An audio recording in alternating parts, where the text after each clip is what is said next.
titled today's devotion, A Tear-Filled Bottle. And we're on day 291 of walking through the Bible in a year. And so it's so fun to have been able to record 291 episodes. And so I hope that you continually find joy in this and finish strong. And if you're just starting, I did get some new followers and people who are just now, watching.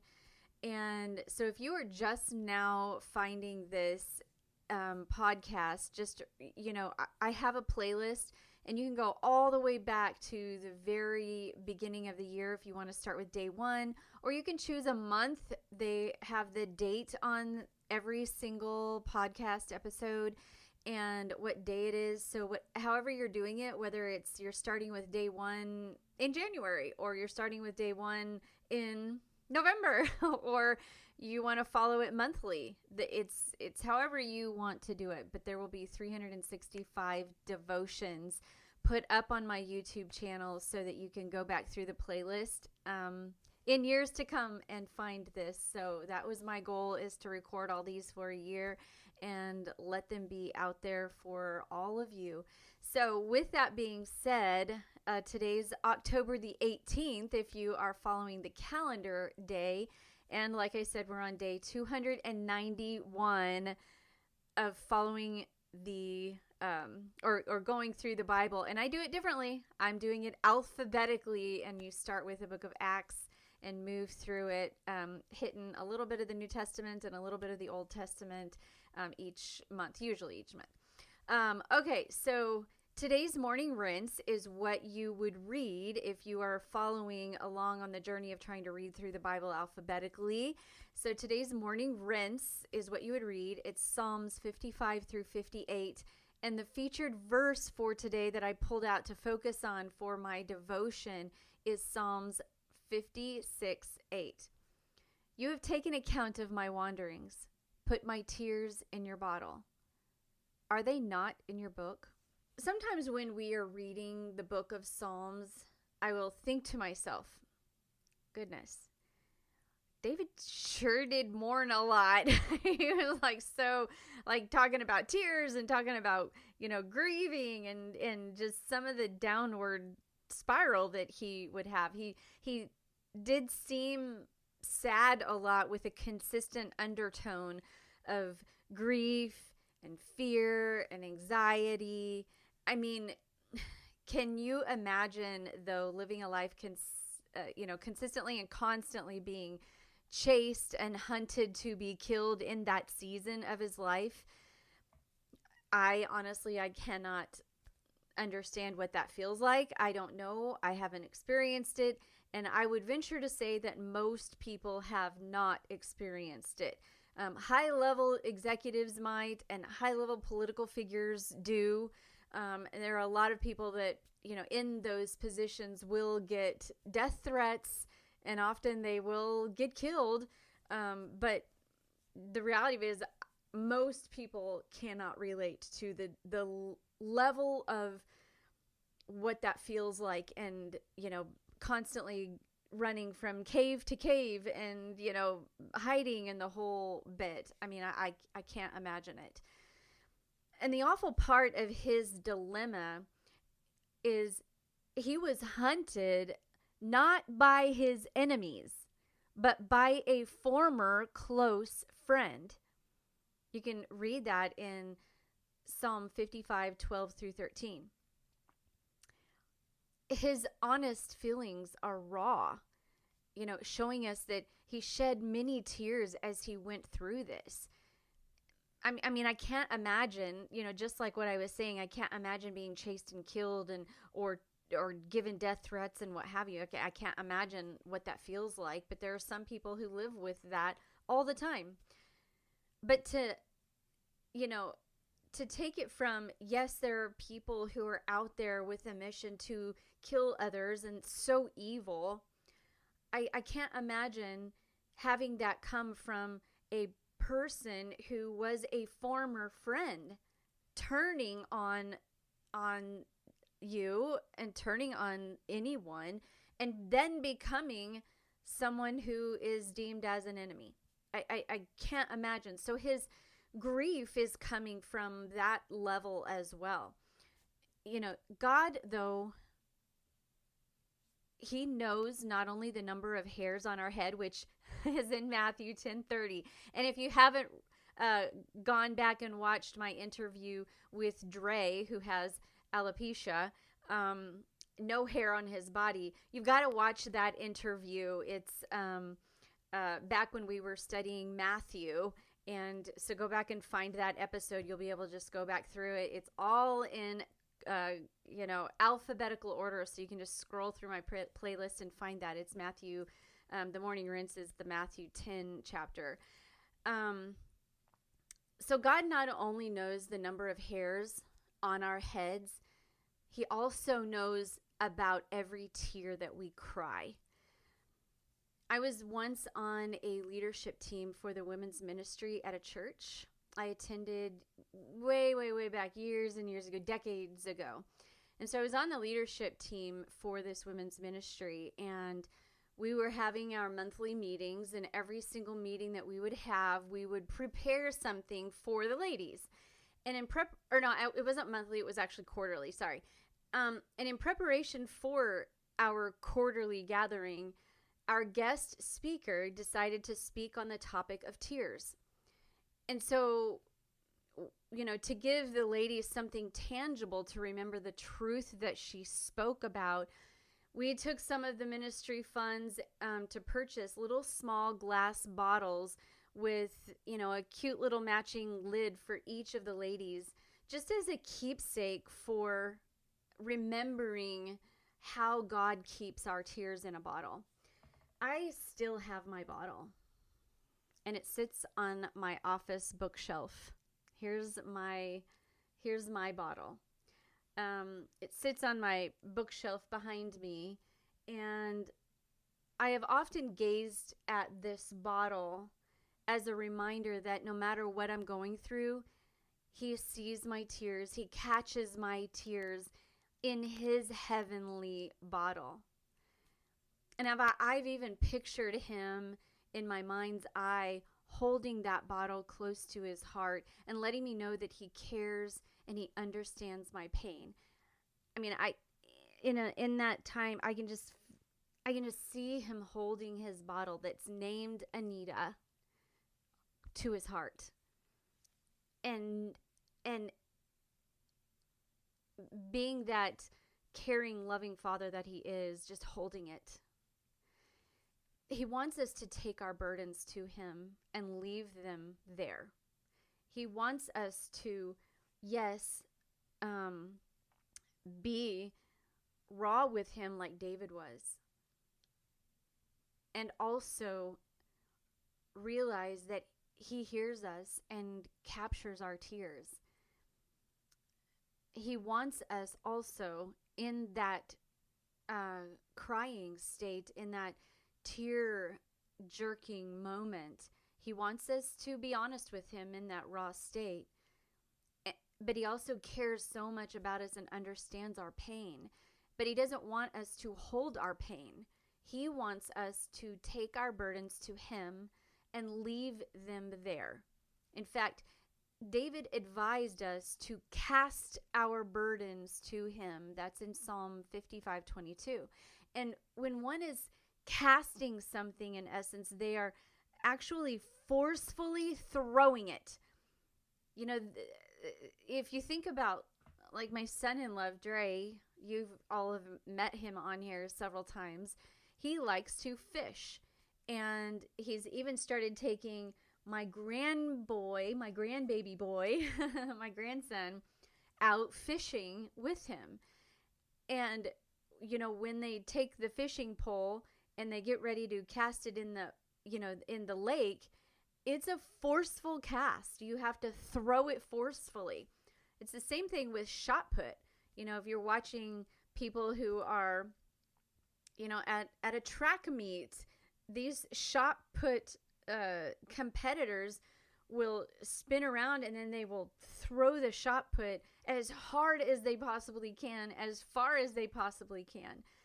Same thing with softball or baseball pitching. You have to cast it, forcefully throw it. And even like spear throwing, anything like that, anything like that that's relatable to forcefully throwing. That's what David is saying, to cast our cares on him. We forcefully throw our cares onto him.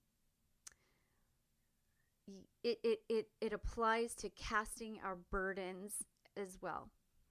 God wants us to throw them forcefully or intentionally to him. And,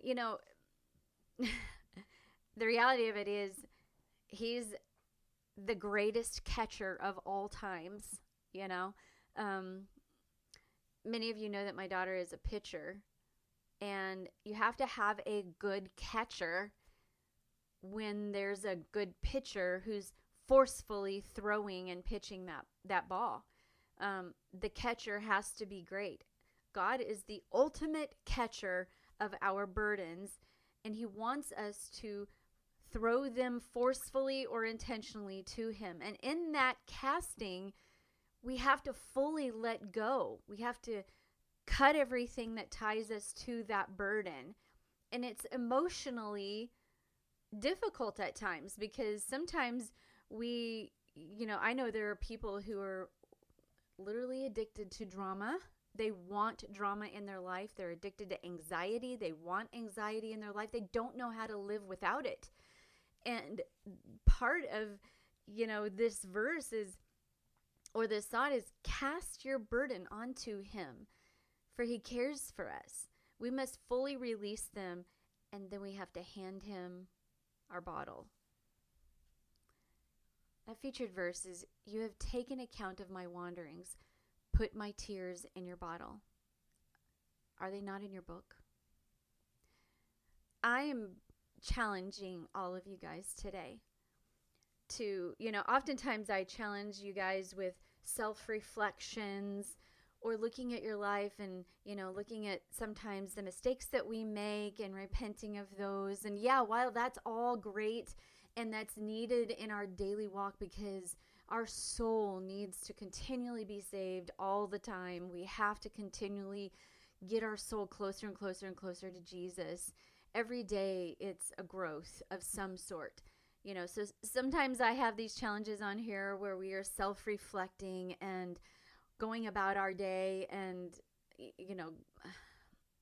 watching our attitude and, making sure we say things appropriately. Or there's other challenges of, turning on a certain song or whatever. Other challenges are buying something tangible. And today is that challenge. I want you to buy a little bottle today. If you don't have time to go to the store, or you don't like shopping, or you don't have time to go to like a thrift store to buy a little bottle, just look, there are online stores. If you have a chance on your lunch break, go to a thrift store or a discount store, or even a dollar store. Just find a little bottle. You may even have a little bottle around your house that you are about ready to get rid of, or you've looked at it and go, what am I going to do with this bottle? Intentionally get a bottle and put it in a place where you will occasionally see it, so that you are reminded that God sees your tears. Get something tangible. I have my bottle, my bottle. It's got the little cute lid because God puts it and seals it and then holds it. And I have had this thing, I don't know, I want to say 25 years. I'm guessing. I don't even know. Long time. It's faded. It used to be really cute and ambiance on it. But I've, it's been through, I think, 2 moves. And every time I see it, I know where it came from. I know the foundation of that bottle, and it's a reminder that God sees our tears, that God sees my tears, and he has a bottle named Anita that he captures all of my tears and holds them to his heart.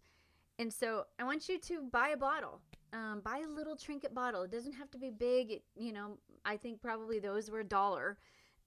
So it doesn't have to be expensive, and if go into Amazon or an online store, just get a bottle, and have that bottle have some kind of significant meaning that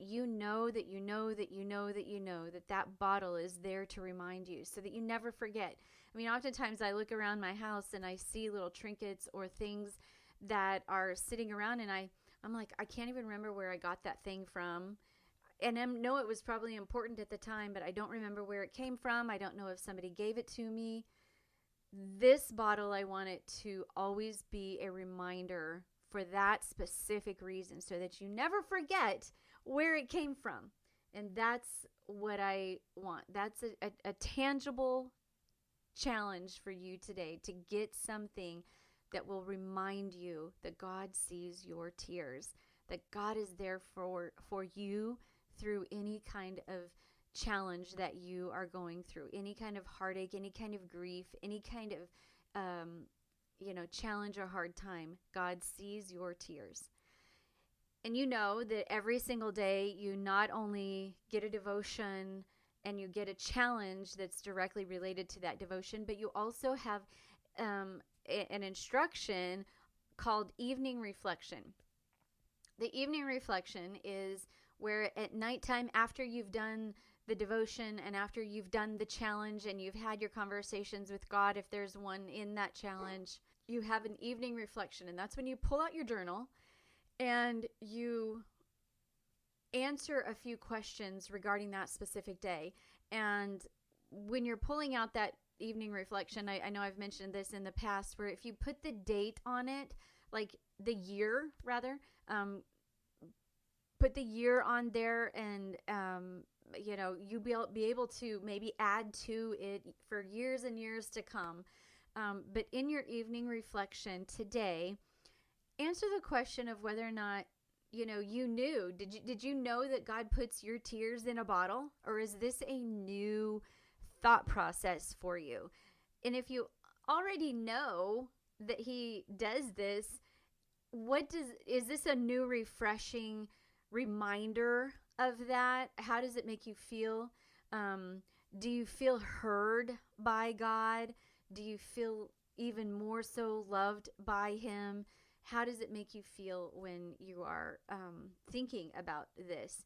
And so when, if you don't have my companion journal, you know that I have a companion journal. I have a devotional, which is rinse, reflect, repeat. And the link to get the devotional is in the show notes.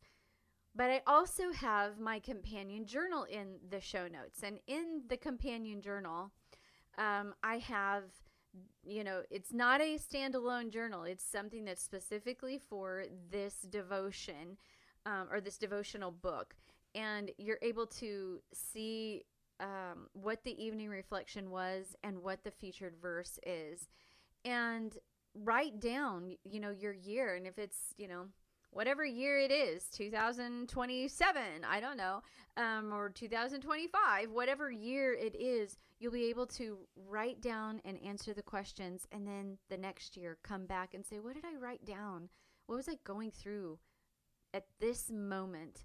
And that's my mission for my devotional as well as the companion journal, is so that you can document for years and years and years, over and over again, what you said in that specific day. And, use this devotional off and on if you want, every day if you want, whatever, it's such a great companion to have. So write that down. And I hope that today you feel God's love for you, as David acknowledges that God has put His tears in His bottle. And I hope that today inspired you as we're reading through the book of Psalms. And until tomorrow, keep rinsing, reflecting, and repeating. God bless you.